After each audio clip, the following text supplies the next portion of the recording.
Good afternoon, everybody. My name's Randy Damewood, and I'm here in Coffee County School District, and we are doing the PD in our PJs conference, online conference, and the session I'm going to do today is Become a Chrome Ninja. Now, I won't say that I'm a ninja, but I hope after we work together and go through some of the things that the Chrome browser can do, you're going to find that do you really even need applications on your computer? For your students, it's going to make a world of difference. Most of the services that you can get through the Chrome browser are free. There's extensions and applications, and what we're going to do is we're going to do a little bit of navigation, figure out how we can move around a little bit more efficiently. We're going to look at some settings that make a difference. We're going to look at some extensions and applications. Extensions are scripts or programs that make the Chrome browser interact with the content on the screen. And you'll see what I'm talking about. Apps, on the other hand, are more like what you're thinking. Apps that actually have a purpose, such as a sound editor or things like that, picture editors, word processing, those sort of things are generally apps. Games would be apps, whereas extensions take the Chrome browser and add certain functionality to what you're looking at. And we'll see examples of that. I would like to thank Sean Beavers, Eric Kurtz, and Eric Griffith for putting this thing together with the State of Tech podcast. They're the ones that's organized this, and they've done a great job. And definitely check out their podcast if you haven't done that. We are getting started, so we're just going to go ahead and get started. I will, first of all, share my screen, and hopefully that works. And what I'm going to do is I'm going to share my desktop using Google Hangouts. And you'll get this little kind of infinite little loop thing going on there, but we'll get rid of that real quick. And so we're going to start with some navigation tips. Getting around the Chrome browser. So if we bring up our Chrome browser, and I need to, not that one, I'm sorry, let's see. There we go. As you can see, the Chrome browser has tabs just like the modern browsers do, Firefox and that sort of thing. We are going to learn a couple of shortcut keys. Now, all the information that I'm going over is at randydamewood.com. And it was in that lower third, and it'll come back up when I stop the screen share. So if you want to go there, you can follow right along on that website, and that's www.randydamewood.com. And you could just make another tab, but we're just going to not spend too much time here. But as you can see, we have the browser, and this is the universal resource locator, or the address bar that a lot of people like to call it. And a lot of times you are moving around, and you might be typing something, and you want to get to that address bar quickly. Control L, hit your Control key and the letter L, and voila, you go right to the address bar, and then you can just type away. That's just something that makes it pretty quick, and I think that works in most other browsers as well. So Control L gets you to the address bar, no matter where you're at when you're inside the browser. Next is the open new window, Control N, and that's actually opened up a completely different window, not a part of the tabs, but it's a completely different window. And I'm assuming that everybody can see my screen right now. Could somebody give me a thumbs up or a yep, just to let me know that you're seeing my desktop? So that Control N brings up a new window, and I'll close that out right now. Control H, just like Internet Explorer, shows your history, and it goes back pretty far. And notice it even does your documents. So if there's a document that as you can see, I was in the Google Apps part, and it even opens up some of the documents and some of the examples I did for my training for Google Apps last Thursday that I mentioned to some people earlier. And notice it's just a tab. One thing about the Chrome browser is when you open up these settings or histories, it just makes another web page or a tab, and you just close the tab. if you want to get rid of it. And there's our schedule. There's our conference page. And now with Chrome, and like some of the other browsers, let me zoom in over here. You can get to the downloads, and sometimes over here the show all downloads is here, but sometimes that might not be the best way to see it. You can actually get to that download by doing Control-J, and there's all the downloads right there that you've done. That's just a real quick way. I like that key, Control-J, and that takes me to where all of the downloads that I've been doing. And then, of course, once you're there, you can show in folder, remove from list if you don't want to see it anymore. By the way, I don't have this anywhere. Ninite. If you're a Windows person, Ninite is a great site. That Ninite is a great site to download all kinds of free software instantly. But the big names, if you go to that site, you'll know what I'm talking about. Just check the boxes. You click the installer, walk away, and they're all installed automatically. It's great, especially if you're in IT support. Going on, Control F, just like most of other browsers, opens up a search window, and that was hard to see. When I did Control F, it opened up this search window, and you can just start typing away and find things. A lot of people, they'll go to Google and they'll search an item, and then they hunt and peck on the page. A lot of times you can go ahead and do Control F, type in your search term, and then notice it will get highlighted on part of the page. So if it's a real long page, it definitely will save you some time. So don't forget that Control F if that's something that you've not used much before. Control D will bookmark a page. I think that's just like Internet Explorer. So if you use Internet Explorer, and sometimes we all have to, you can do this stuff between different browsers. Top and bottom of the page, let's see, I don't have, this is kind of a long page, a little bit, not much, but if you use the End key and Home key, you can quickly jump to the top and bottom of your browsing session. To navigate between pages, you can hit your backspace bar. If you have a lot of people don't know that, you can just hit your backspace bar and that will take you back to a previous page. If you hold Control backspace, that will actually bring up a page that you might have closed before. I think it's Control.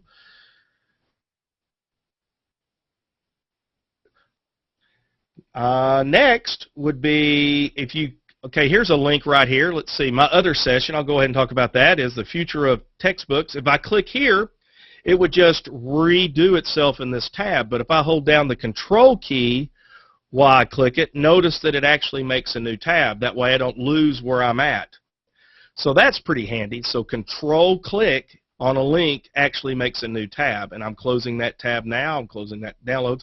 One of the problems with Chrome is, if you've ever done this before, is you get so many tabs it gets really out of control. Control T opens a new tab, and that is another quick way to get to your apps, and we'll talk about that in just a second.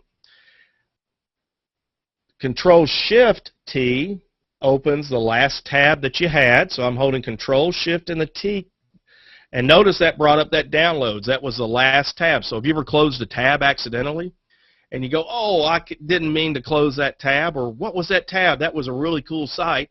Control Shift T brings up the last tab that you have. Quickly moving between tabs. So I'm going to start over here. I don't think there's anything in my email that nobody needs to see.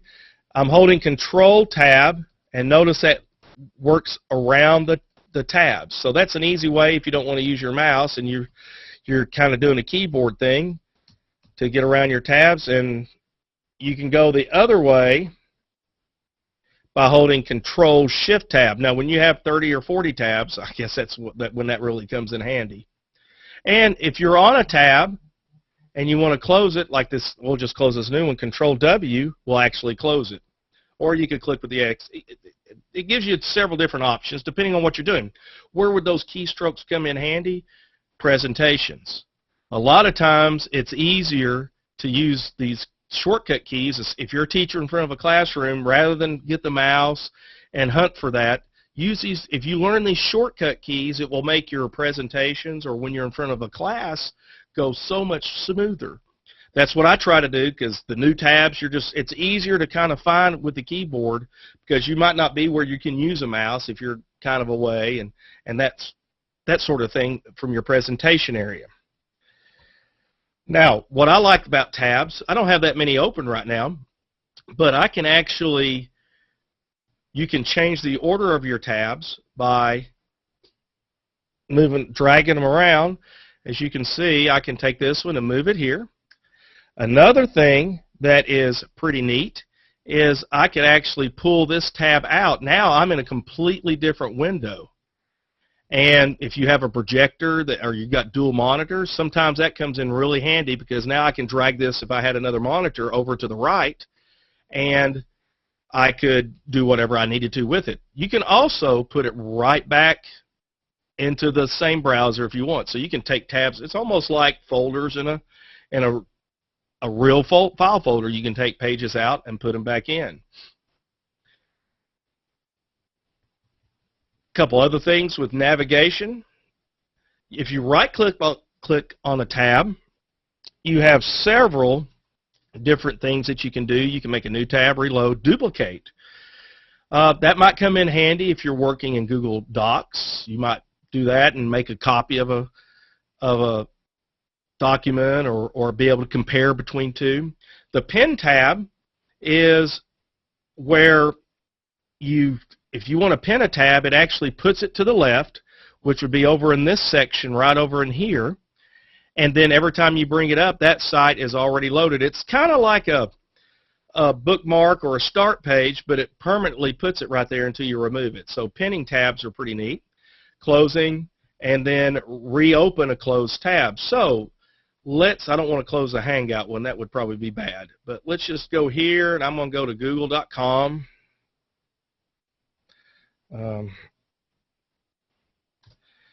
So I'm at google.com, and I closed it. If I click here, I can, again, that's another way that you can redo a closed tab accidentally. By the way, that's an extension that came up, and that uses the Bing pictures. Kind of ironic I have Bing here, where it brings in the Bing picture every day. And we'll talk about how to search for that. That's not one I have on my list, but it's just kind of a fun one. I forgot I had it there. Now, bookmarks. Bookmarks are very important. A lot of people use them, and a couple of ways to get bookmarks to happen. This is called a fave icon. That's the little icon right there. And if you want to, say, bookmark this page, you could either Control-D, or you could just drag it down to here. And now notice that I have conference schedule. Now, I want to kind of show you something. This is pretty neat. You can this is what I call a Chuck Norris ninja tip. Say I know what this icon is. This is actually the link to my Google Apps administrator page. I can actually just get rid of the name, save it, and notice now it looks like an icon. So I don't have to have all these titles, so I can make it kind of look like an icon. If I went here and did this edit here and got rid of that, all of a sudden I kind of start looking like it's an app drawer, like if you got an Android phone, starts looking like app drawers. And then there's a shortcut key called Control-Shift-B, and it hides them all. So it gives you a little bit more real estate. I'll zoom back out. I don't know if it's easier to see or not, but now you can't see the bookmark bar. But if I do Control-Shift-B, then I've got that. So I got the icons. That comes in handy, especially if you have a smaller laptop that every pixel is important with the real estate of the screen. So I think that that might be something that'd be very helpful to you. When you start getting extensions, which are over here, I didn't mean to do that. There we go. You can actually drag and make the different address bar a different length, which means the more you go to the left, the more your extensions show. And if you do this way, then you got a longer address bar. I kind of like to keep it in the middle. And let me zoom back out so you can see that. Sometimes because generally speaking, if the address is much longer than this, I don't need to see all that stuff afterwards. But that gives you an idea of how you can adjust that appearance there. Zoom in or out. Now, I don't know how to do this on a Mac, unless I guess you had a scroll wheel mouse, but on a PC, if you hold down the control key and do your rotation of your scroll wheel, you can actually zoom in and zoom out. That's not how I've been doing the other zooms, but that's how you can zoom in for your browser.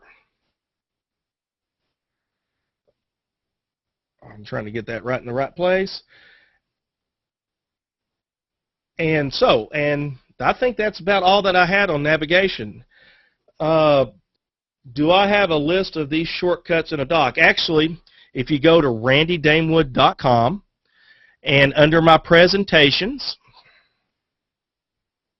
I'll just show you here.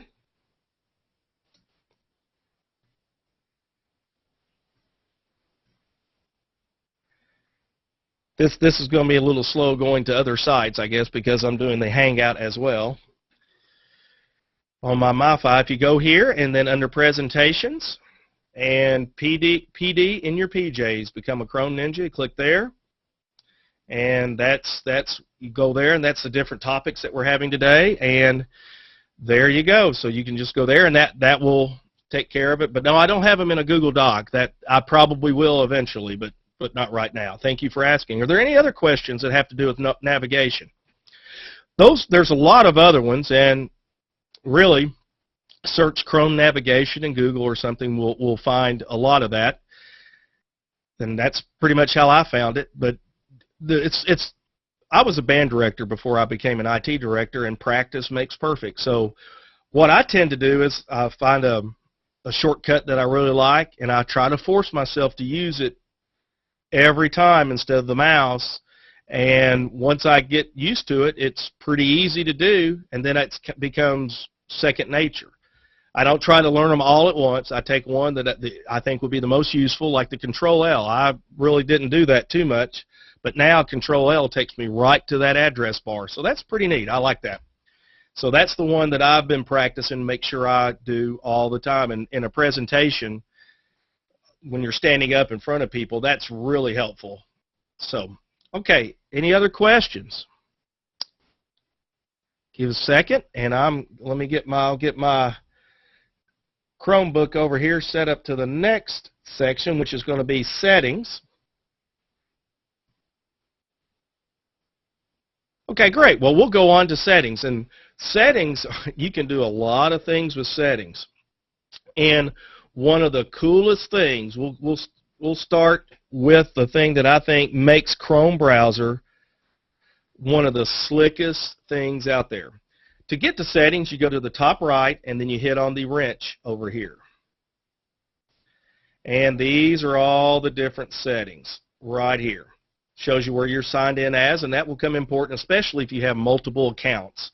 I have about 5 accounts that I'm dealing with right now, like Sample Teacher, because that's the one I use to do demonstrations, and then my personal one, which this one is, and then my actual district account. So it gets pretty confusing.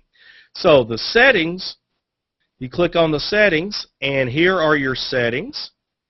And here's some things that you can do. On startup, you can open specific set or pages. So if I had these set up right now and I wanted these to be my startup page, you load the tabs that you want, or the programs, or the websites, and then you do set pages, and then it gives you an option to either use current pages right here, or you can just start adding pages. Generally speaking, it's easier to go to them, and then if you want multiple ones. And just know the more you have, the little bit longer it does take Chrome to load. Now, that's pretty cool. On the appearance, a lot of people, say, when they start working with Chrome, say, where's the home key? Well, there it is right there. You just turn it on. Right there, about 2 or 3 down. But we're going to talk about this sync here. And what exactly is sync? Sync is a way that, imagine, and this is why I think Chrome is great for students, great for teachers. The Chrome browser it will sync across all of your computers, my Mac, my Chromebook, and my PC. I can change something on one, and it will actually update it. So I can install apps at home, and when I get to my school computer and load my Chrome browser, whatever I did at home from the standpoint of adding bookmarks, adding extensions or programs, it will sync across. Now, not all settings will go across, like the width of the URL bar, that won't sync across. But so you load an extension, one of these extensions up here, it just automatically pops up. Also, this is pretty cool. Let me show you this. This always gets me. I always love this. All right, see the customized links right there? Now, I am going away from there, and I'm going to my Mac, which is sitting right beside. It's on a completely different network, and I am going to edit that, and I am getting rid of, I'm going to actually call it this. Notice it's all, let's see, edit on Mac. So I'm on my Macintosh, or my MacBook, and notice it changed automatically on this computer that quick. So that's really pretty neat. Now, how does that play with kids? Well, they can download their apps. They're with them. You go to the computer lab at your school. You log in under yourself. Everything that you need is right there. So what device you use or what computer you use really doesn't matter anymore. It used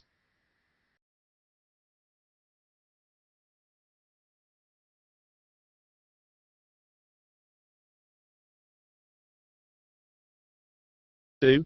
I don't use thumb drives anymore. Now with Google Docs that helps, but for these apps, getting those things to work together. So that's what's really neat about the Chrome browser. It will do that sync, and that's just one of the things that I think is really, really great.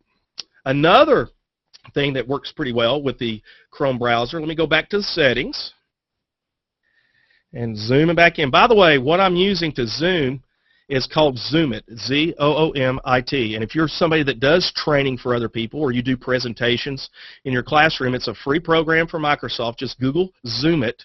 In fact, I might try to put that in my notes when I get done. And once you get used to the keystrokes, it's very easy to use, and it does what we're doing right now. Zooming in, and it allows you to, I can actually draw on the screen if I wanted to. I'll just show you that, because we are going to talk about user profiles right there. How slick is that? So, profiles. Right now, I'm going to have to scroll down just a little bit over here. It does take a little while to get you orientated to where you're at. All right, what's a profile? A profile is what keeps up with all your apps and your extensions. Well, I can add a new user. I can add my email address.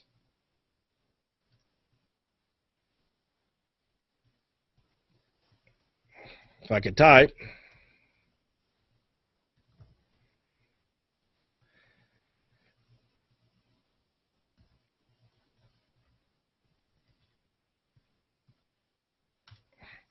And then I would put in that password right there, and once I did that and did sign in, I would have another whole profile.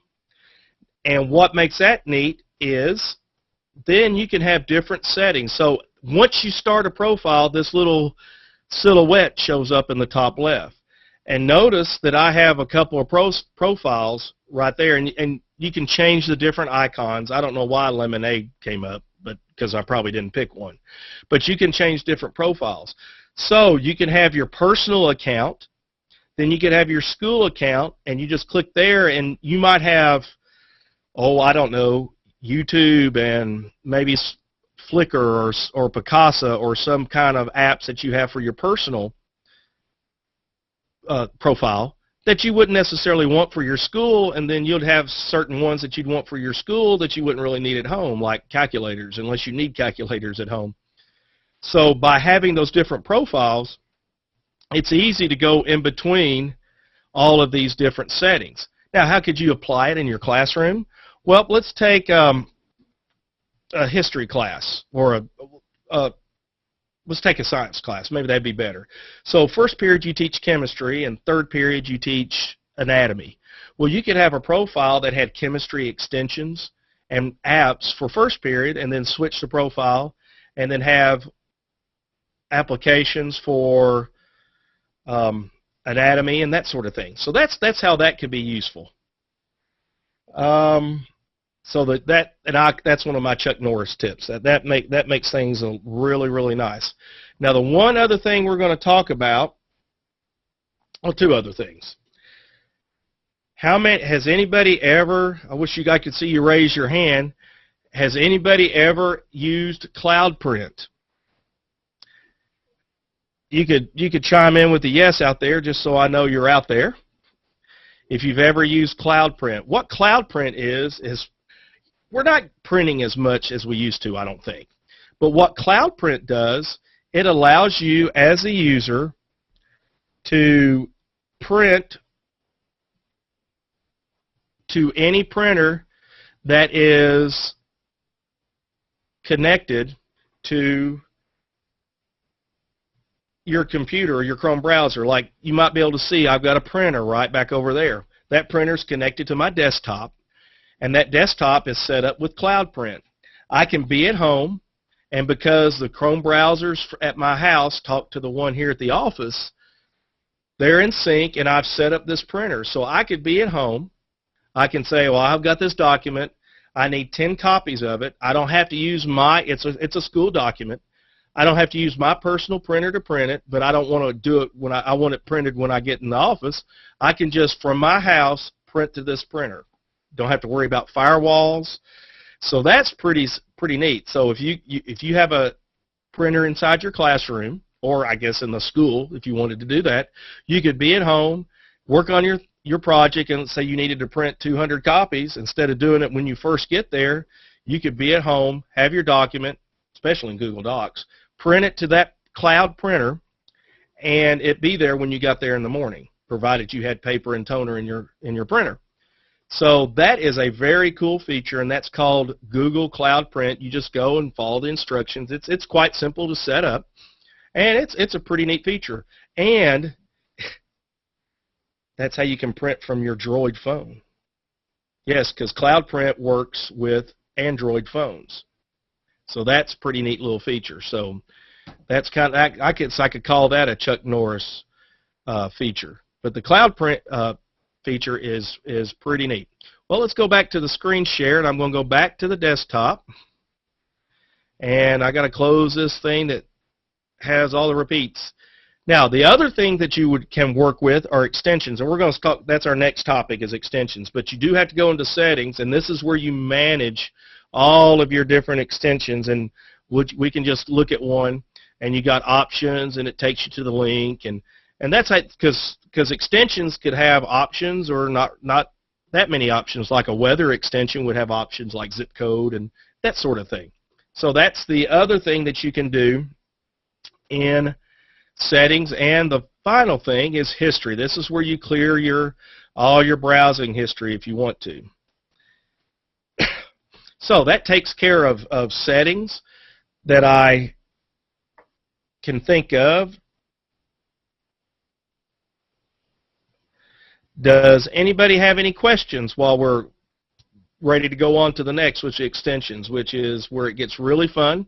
I'm not going to explain them a whole lot because most of the time it's self-explanatory, but I'll go over some of the highlights and the ones that I really like and I think are really going to be useful in the classroom. Any questions? Well, either I'm doing a great job or you guys are back to watching the ball game. But that's okay. If that's great, and I surely do appreciate you being here. So let me get my list up, and you can just follow along with me and make little notes. Now, we've talked about already the difference between an extension and a app or a program. An extension enhances the browsing experience, whereas an app performs more of a program function, like a word processor or a photo editor. Well, looking at our extensions, I think the easiest thing would be just to go to my screen share again. Now, one thing, Google Hangouts, boy, if they had some kind of hotkey for that, that would be very handy. See, again, it would help in the presentation. So let's, I think I'm screen sharing. All right, we're looking at extensions. Now, extensions are these little icons right here, and then if you got more than what the gives you room for, you click here, and that's the rest of them. Normally, I don't have this many extensions. Most of them, a lot of them are here for your benefit. A lot of them I use, but I'm going to kind of hit the ones that I really like the best. And you can just link, if you are at my website, you'd be best off if you were in the Chrome browser, because being in the Chrome browser and you click the link, it's going to take you right to that extension or application, and you could just directly install it in Chrome. If you're in Firefox or Internet Explorer, you can maybe see the link, but it's not going to do you much good. All right.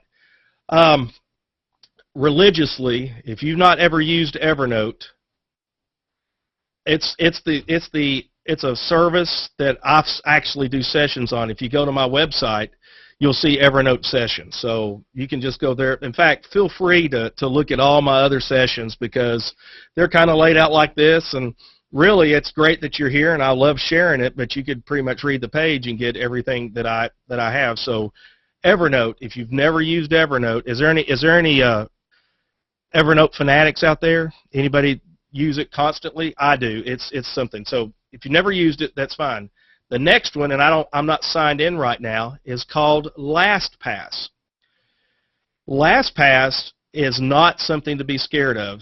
What it does, it remembers passwords on the website. If I were to log into LastPass right now, I could just use LastPass to instantly go to a website. If I need to put a password, it logs me in, and it is safe. It's very secure. Security people have looked at it. Steve Gibson from Security Now says it's great, it's good.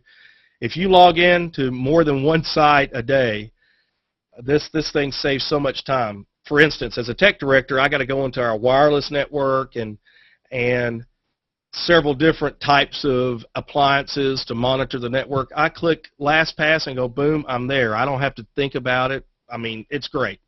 So let's see. Here's one that I like. It's called Too Many Tabs. When you start getting many tabs, it's hard to figure out what a tab has, especially if you've ever been in Google Docs. Is there an amen brother out there? When you start working with Google Docs, you might have 6 tabs of the same document open.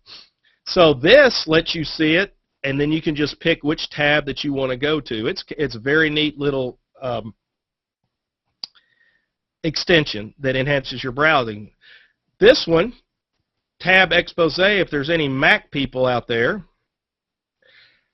it basically brings up thumbnails. It's the same idea. It's just a different way of looking at it. So whichever one you prefer, I don't know if I would have 2 of them, but that's pretty good. This is a very cool one. If I can find it, where is it? Split screen. Check this out. This one's cool.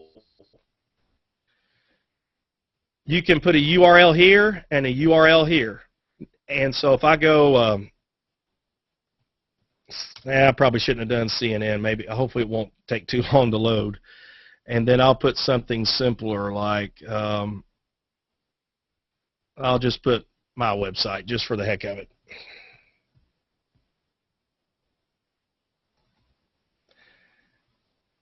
If I could type, I'm having to lift up real high here. But this will let you compare sites, and you can cut and paste. It's a pretty neat little extension. and it's great for Google Docs. Session Manager. Let's see. That's the problem with these. You got to know what the icons are. Let me close this one and go to Session Manager. What Session Manager does, I do not have any saved sessions, but if I wanted, for instance, let's go back to our chemistry and anatomy class. If I wanted a certain tab set, or for a presentation, if I wanted a certain tab set and I didn't want to have to go find them, like I have 5 chemistry websites I want to show the kids, and then I have 5 anatomy websites that I want to show the kids. Well, load up the 5, save it and call it chemistry, then load up the other 5, call it anatomy, and then once you save it, you have a session, you just click on the session and it goes right to it. On my main desktop, I have all those technology ones, the wireless networks and stuff. I have a tab, so when the network goes down, I push that tab or there's problems, and I go to all my diagnostic websites at once. It's really pretty neat. That's a very cool extension to really help your browsing. And I'm skipping down because some of them are pretty neat. Let me show you this one. This is called Fastest Chrome Browser. Now it doesn't, some of the extensions do not have icons. So I'm going to go to Google and I'm going to search for, I wish I didn't have that extension on, but that's okay. I'm going to search for Olympics. I actually have 2 extensions going on right now. The other one's called Search Preview. So I've got Fastest Chrome working. It works in the background automatically. I don't tell it to do anything. And Fast Search Preview. Notice I have these thumbnails here. So it shows me the site right here. That's that Search Preview. Then, look, check this out. This is cool. Notice that I'm just scrolling down. It automatically goes to the next page. I don't have to click that little going to the next page thing. See if I can see page 6, that's that extension doing that. So it just makes it to where you just keep scrolling. And it does neat things like that. So it really enhances your browsing experience. We talked about a few of those. Google Voice, there's all kinds. Just look for if you're into the Google world, such as Docs and Mail, there's all kinds of cool extensions for the Google world. Going on down, now, there's one called Turn Out the Lights, and what that one does, I don't really want to play a video right now, but what it will do is if you have a video screen up here, so you're watching a YouTube video or some other one that it supports, as soon as you start playing the video, everything else gets dark on your page, so the only thing that you can really see is the video. It's called Turn Lights Out. Now here's one that I think is just as cool as it can be. It's called Language Immersion. Now I'm not a language teacher, but I'm wanting to learn German, so I can do this. I'm going to put it at novice, and push on. Now watch what happens. It starts going. I might have to reload the page. Let me reload this page. And it takes just a little bit longer for it to load a page, and you'll see why in just a minute. I hope. Let me go to, I don't think he'll do that. Let's see if he'll do it here. That's one again. That's one of those technology things. Let me go to CNN.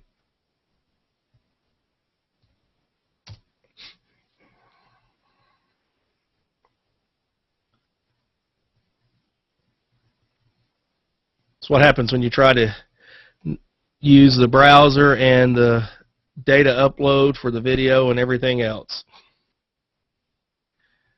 Now let's see here. It will do it in just a second, I'm pretty sure. I hope. What it does, while we're waiting for it to do it, let's make sure I've turned it on. it actually replaces a little phrases every now and then on the page with German, and then you're reading along, and all of a sudden it changes topics on the page to different language. Oh, here we go. Great. It finally did it. I guess I had to notice it goes below our sessions list is Deutsch die Zeit, which means by time. So that's kind of cool. So if you're a Spanish teacher or you're just wanting to learn a different language, that's just a real fun one. I like that one a lot. And there's also Google Translate. There's we have how many times, it's really hard to reach up and hit that calculator button, right? Well, there's Quicker Calculator. You can just click on that, and that will bring up a calculator, and you don't have to worry about trying to find that button on your keyboard. And at the very bottom of that extension page, I have make use of the 100 best Chrome app extensions. So that's my list of extensions, and just kind of go through that list, and I saw a lot of them duplicated on a lot of different lists, so I think that covers quite a bit. Now we're going to move to applications, and really applications are a little different than extensions in the sense that it just depends on what you want to do. But what I'm going to start off with is how to manage your applications. So to get to your applications, you can click on that last tab, and there you go. There's your applications, and you can move them around if you want to, kind of like an iPad. You can arrange them. If you want to delete one, like this one right here, I downloaded it, and some of them actually charge. Some of these require an account, free accounts, but they do charge. So once you start dragging it, notice down here over in the bottom, let me get down there, remove from Chrome. You can just delete it, and it's gone. Then you can also right-click on an icon, and then you can do several different things with it. You can pin it. You can actually even create a shortcut. So if you have, say, this audio editor right here, you can actually make that a shortcut on your desktop, click it, and you automatically go to that app. Most apps are pretty much web programs. That's what they do. They are web programs, and they just link to a website. But some other ones actually have some application and can actually, this is a great timer, that's a stopwatch. Some of the other applications, I've got this one that, as I like Evernote, I truly love Wunderlist. If you're not familiar with that, if you're into to-do list, Wunderlist is really, really great. It's a to-do list, and what you can do with that is make to-do list, and it's just really great. You'll see my to-do list right here.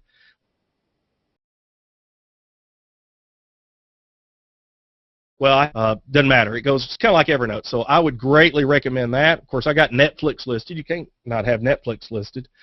There are apps that will do video editing, picture editing. Anything Avery does, there's audio editors. There's one for Google Drive. You can actually edit photos and pictures that are located on your Google Drive. There's periodic table elements. This Biodigital Human, if you haven't seen this one, and it might take it just a minute to load, it is the body in 3D. You can put layers on. It's kind of like Google Maps, except it's the human body, and you decide if you want male or female. If you're an anatomy teacher or something, this is a super thing. Pretty self-explanatory. There's WeVideos. There's a video editor. Let's see. There's that WeVideo there. That's pretty good. Origami. This thing tells you how to fold origami pictures. Typing Club. If any of you teach typing or you have younger kids in your classes, this thing is as good as any typing program I've seen, and it even has a teacher portal where you can actually manage students, and it has all these lessons, and it's just great. It does some super things. So that's a cool one. Typing Club. planetarium, the timer we talked about. SlideRocket is another great online service that doesn't really have anything to do with Chrome. It's just got the interface. And what SlideRocket is, imagine PowerPoint, but it's done online. And with SlideRocket, you can actually make presentations similar to what you do in PowerPoint, but you can share it, kind of like you do Google Docs, but you get more of a PowerPoint feel. That's pretty neat. And if we look down at the bottom, I meant to do this earlier, it's kind of like an iPad. You can actually have different pages and organize them. You can actually take your apps and drag them to another page and just make another and move them around. So you can kind of do exactly what you do. If you're familiar with an iPad, exactly what you do on that. There's graphic calculators. There's a lovely charts. There's this thing called carrot sticks, which I just found this morning. It is, now again, you're just going to a website generally, but a lot of these are optimized for Chrome browser. This is a way that you can play a math game, and it's loading, and it's actually going to play a math game, and you do adding and that sort of thing. First grade, so you know, there's a lot of paid services out here that do this exact same thing. So for just some supplementary activities, this thing would be great. Whew. I think that's it. Are there any questions? I appreciate you being there. If you got any feedback or questions, you can follow me on Twitter. Let me get back to all that information. There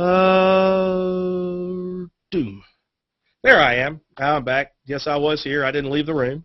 Does anybody have any questions? Or there's my contact information. You can join me on Twitter.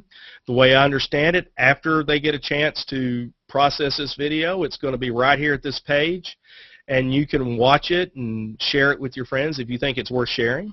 And any questions out there? What was the Planetarium app? Okay. Let me go back to screen share, desktop. The Planetarium app is an app that will let you do the planetarium. Here it is, right there. It's an interactive sky map, and you tell it where you want to go and what time of the day, and is it daylight or is it night, and you start moving around, and it's pretty neat. It's a good app, and you can, just for quick looking around. There's also a free one that you can download on Windows, but we're getting to the point now where these apps are just about as good as apps that you get that are complete downloads. Any other questions? Well, I appreciate the thanks. I'll be here for another minute. I don't have a session to go to, so if there's any other questions or anything else you'd like to see, a couple of services that I like is SoundCloud. You might want to take a note of that. That's a really cool app. What that does, it lets you make recordings. You can use your iPad or your computer and put them online and share them with students. One of the neat sites, and this is a bonus, I guess, is well, I'll put it here. Let me put it in. I'm putting it in the chat window. If you're a classroom teacher, testmos.com. Doesn't have anything to do with Chrome. It doesn't have anything to do with anything. I try to preach it every time I can. It's a very neat, easy test creator. It's so easy that elementary kids can log in and make tests. And one of the things I like to do is have teachers have their kids go to the lab, make a test. The teacher picks the best test, gives that kid 100, and make every other kid take that test. It works really well. So that's something you might want to check out. Any other questions? Well, I sure do appreciate you coming. I want to thank the people at the State of Tech for allowing this and organizing this and putting this all together. I appreciate your attendance, and follow me on Twitter and share this link out to this session if you think it'll be helpful. And if you want to learn or see what I think about the future of textbooks, I'll be doing that in a couple of hours. I think it's at 4 o'clock Eastern Time. So thanks a lot. I appreciate it. And I'm still be here for a little bit if anybody wants to ask any questions or anything. Or share, or if you got something that you'd like to share that I didn't cover, because I always like to learn too. It's always nice to have people share back and get some things out of that.